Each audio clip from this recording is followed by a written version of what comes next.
And so anyway, so I was raised by my dad, who was always set me up for something. Like either when he didn't have me doing work, he'd have me. Like I say, he would come up, I guess, with scenarios in his mind to set me up. I don't know. I don't allow myself to think about it that much because I thought that was the one relationship that I had that was solid. And grew up my whole life, like I say, wanting his respect and wanting him to love me. I didn't understand that. Like I say, he wanted to kill me, so he never had that. But what's beautiful about this, and I'll go ahead and say this now, is see, I never knew any of this. And so when my dad died in 2011, October 18th, he had a heart attack. Share that with y'all too. So anybody who has heart problems, my dad had a pacemaker. Will have nitroglycerin. Some not a doctor, but so I'm sure there's some reasons a person could have heart problems and not have nitroglycerin, but whatever.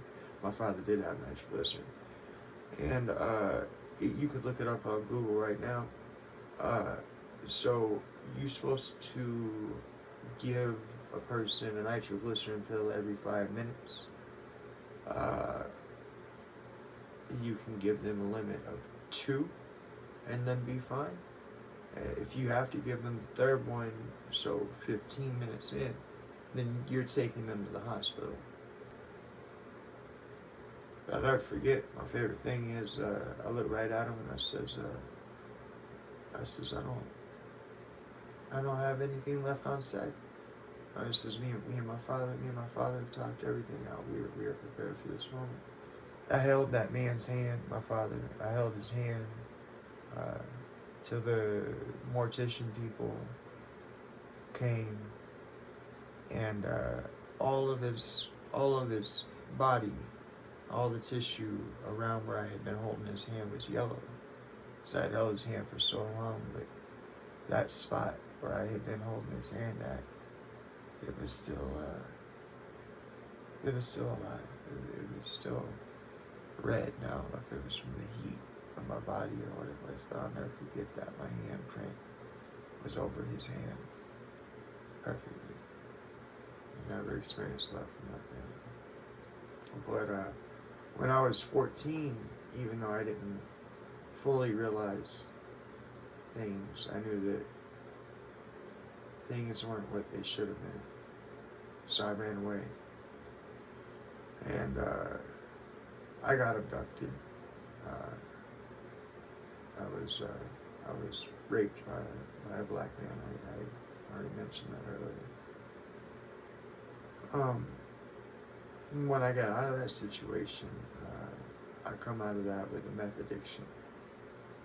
And I became a meth dealer. A lot of the things that my father had imprinted on me became my way of life and my way of viewing how life should be. And so this spiritual experience that I've been trying to get to is, these two are a little dark. Well, this one's dark. The next one isn't so much dark, but you'll understand.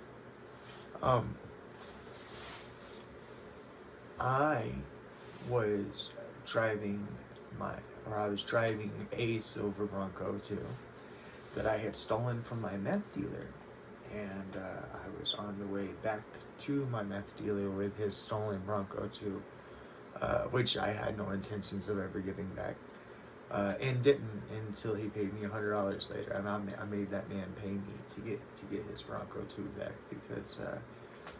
because I had to put in work to steal that vehicle. You know what I mean? But so I was on the way back to my dealer's house in his stolen Bronco too, and I had been up for a week. You know, you can't nap, but been up for about a week. And I was driving in Mountain View, in Anchorage, Alaska. And I got to this intersection. And, I'm going to try to explain this to you guys the best I can. I think I do pretty good, but I can still see it in my head, and I don't know that I do it any justice. So if you guys have ever watched Predator, any of them, you know what I mean, Predator 1, Predator 2, Arnold Schwarzenegger, or Predator in LA, whatever, you'll know that Predator has the ability to turn himself invisible. But when he does, you can see the outline of his silhouette. So you can see through him, but you can see the outline of his silhouette, right? And so I got to this intersection, the stop sign, and I saw this figure. Now, in Alaska, homeless people, you know what I mean, nighttime, you're gonna see people out there with their hoods on, right? Okay, you gonna see this, and so I got this side of them, right? And it was going across the front of the hood of the car, and like I said, it looked like a hooded figure. But then the more I looked at it, the more I realized I could see through this figure. And I revved my engine, right? And you know, get out of the way, you know, because I was trying to go get dope, you know. And this hooded figure automatically went from this. It didn't turn to look at me. It went from this to all the way around to my driver's side of my car and was looking at me. And when I looked at it, I could see that it had a hood, right? And that it was see-through. But that right here where his face should be was black. And it was just the darkest, terrifying thing I've ever seen in my entire life, okay? And I freaked out. And I was just, you know, like I got sucked in, so to speak, and I'm like, oh, right? And so, you know, I'm not even looking forward. Thank God nobody was in front of me. I'm full pedal to the floor. What? I'm peeling the tires and I'm gone, right? So I get over to my dealer's house, and see, now thank God throughout my life, I've always been afraid of needles, and I never ended up ever using a needle in my entire life. Thank God, thank you. Because I've never had a disease, never had a STD, never had nothing. I've been clean this whole time. I've done drugs, put just about everything up my nose I could possibly put, and I smoked just about everything I could possibly smoke. That's how come, right? So, I get to my dealer's house, and people who rig up or people who shoot, they usually end up passing out. He's passed out / incapacitated on the couch, and his bulldogs, his pit bulls, keeping him awake because he's barking at him.